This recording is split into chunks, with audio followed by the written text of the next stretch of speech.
Hey guys, Ray from Haloview RV and Boat. So I have just a quick update for you on this Haloview rear camera system. I did a video a couple weeks ago on installing it and went through all the features, etc. And I've been sort of reviewing it as we go on our trip to the Southwest. I had complained that you couldn't see the tire pressure system on the screen or anything. So, this is a rear view. Warnings would come up if it had, high pressure, low pressure, high temperature, etc.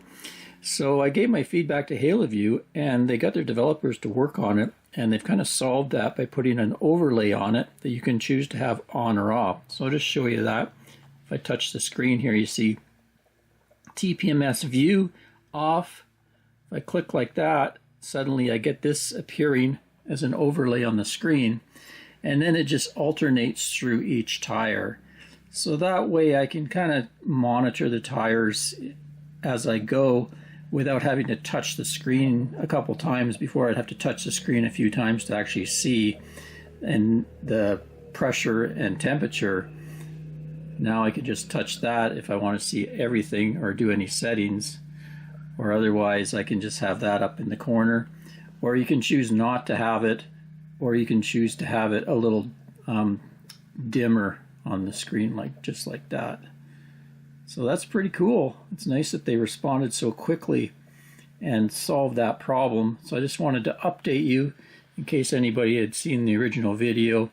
I'll add an update to that. And also, this is a firmware update. They sent me the firmware link. So if you have purchased this, you can update it by downloading the firmware, and with the SD card they have also instructions on how to update the firmware to get this feature on yours.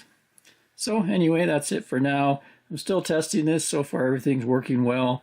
I really like having the pressure system in at the same device as my rear camera system, and it seems to be working well. I did have to add the second repeater. It came with 2 repeaters. I tried it with just 1 repeater, and I would lose the rear axle of the trailer intermittently, so I added the second repeater, and then it was fine. It was solid the whole trip.